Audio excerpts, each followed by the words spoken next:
ఇప్పుడు మన దగ్గర పోనీ ఆ పచ్చ రాయి అనుకుందాం.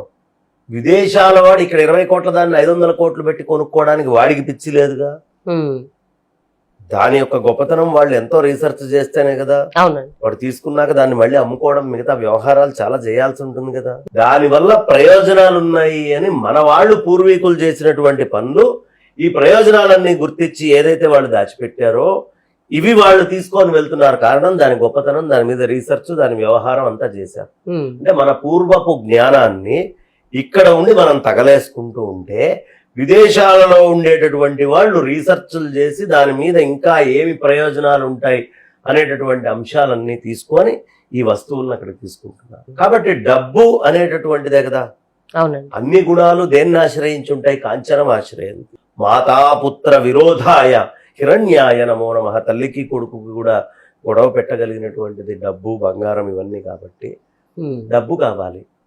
పైపెచ్చు ఈ దేశంలో శివలింగాన్ని అమ్మడానికి ఒకప్పుడు అందరూ భయపడేవాళ్ళేమో. అన్ని రకాల ధర్మాల వాళ్ళు ఉంటున్నారుగా. మన విశ్వాసాన్ని బట్టి మనం అమ్మేది ఈ సంపద, దీని మీద భక్తి, ఈ దేశం ఇవన్నీ ఉంటాయి. ఇటలీ అట్లాంటి ప్రాంతానికి పోతే ఇక్కడ ఉండే ప్రముఖ రాజకీయ నాయకుల సొంత చెల్లెలకే ఇండియన్ యాంటిక్స్ అనేటటువంటి షాపే ఉంది ప్రత్యేకంగా. కేవలం భారతదేశపు యాంటిక్ సంపద ఏది వారసత్వమైనటువంటి అద్భుతమైనటువంటి సంపద ఉందో దాన్ని అమ్మడానికి కోసమే ఒక షాప్ ఉంది ప్రముఖ కాంగ్రెస్ నాయకురాలు సోనియా గాంధీ గారి చెల్లెలకే. కాబట్టి అసలు ఇండియన్ యాంటిక్స్కి అంత డిమాండ్ ప్రపంచంలో. మన పూర్వీకులు చేసినటువంటి రీసెర్చ్ అంత గొప్ప. అంటే ఆ మరకతంలో అంతటి విలువలు ఉన్నాయి. అంతటి మరకతమే కదమ్మా, మనం చాలా రకాల లోహాల్ని మన వాళ్ళు కనుక్కున్నారు పూర్వం. ఇప్పుడు వుడ్ స్టీల్ ఉంది. వుడ్ స్టీల్ అనేటటువంటిది ప్రపంచంలో ఇంకెక్కడ తయారు చేయరు, ఒక భారతదేశంలోనే. ఇప్పుడు ఆ తయారు చేసే వాళ్ళు కూడా లేరు. పోయింది, ఆ విద్య మొత్తం పోయింది. రస్ట్ ప్రూఫ్ ఐరన్ అంటే తుప్పు పట్టనటువంటి ఇనుము. 2000 సంవత్సరాలైనా ఈ తుప్పు పట్టనటువంటి ఇనుము ఢిల్లీలో ఒకటి, కర్ణాటకలో ఒకటి ఉన్నాయి. మన పూర్వీకుల యొక్క గొప్పతనం, అది సాధించారు. 1వ శతాబ్దానికే 1.5 కిలోమీటర్ల మైనింగ్ చేసిన దేశం ఇది. గుంటూరు మైన్స్ అని మనకి ఇక్కడ మన కలకత్తాలో. ఎలా వెళ్ళారా ఆ కిలోమీటరు? మరి దానికి లైట్ టెక్నాలజీ కావాలి, దానికి ఆక్సిజన్ టెక్నాలజీ కావాలి, అన్నీ కావాలి. అయినా వాళ్ళు చేశారు.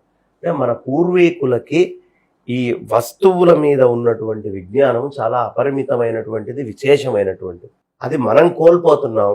కానీ ఈ విద్యని ఇతరులు చదువుకొని ఇక్కడున్న వస్తువుల్ని కూడా తీసుకొని వెళ్ళి ఆ గొప్పతనం వల్ల వాటిని దాచిపెట్టుకోవాలని చేస్తున్నారు.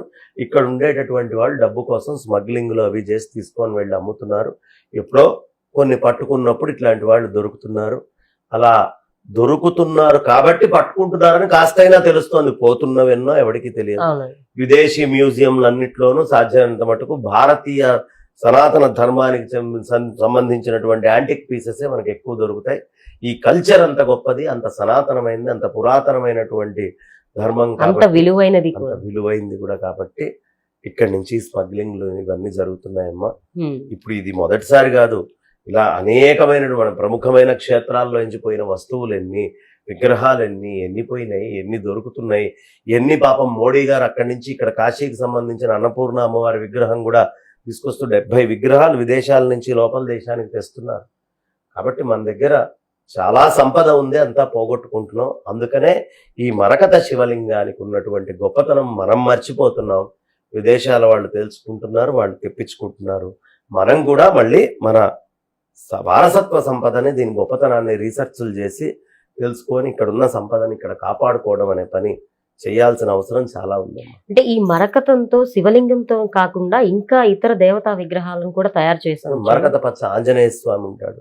ఏ దేవతా విగ్రహాన్నైనా చెక్కచ్చు. ఒక మినరల్ ఉంది, నీకు మంచి రాయి ఒకటి దొరికింది అంటే దాని మీద ఏ విగ్రహం అయినా చెక్కచ్చు. కాబట్టి మరకతము అనేది చాలా మోస్ట్ వాల్యుబుల్. దాంట్లో ఈ శివలింగం అయితేనంటే మరకత స్వామివారి విగ్రహాలు కూడా ఉన్నాయి, విష్ణుమూర్తివి కూడా. ఏం లేదు, మరకతంతో ఏ విగ్రహం అయినా చెక్కచ్చు. అది పచ్చ బుధశక్తి మొత్తం కూడా ఇక్కడ ఉంటుంది. కాబట్టి దానికి తగ్గట్టుగా ఇక్కడ క్షేత్రాలు ఇవన్నీ కూడా వాటి మాహాత్మ్యాలు అన్నీ ఉన్నాయి. కాపాడుకోవాల్సిన బాధ్యత మనందరి మీద, భారతీయులందరి మీద ఉంది. ధన్యవాదాలండి.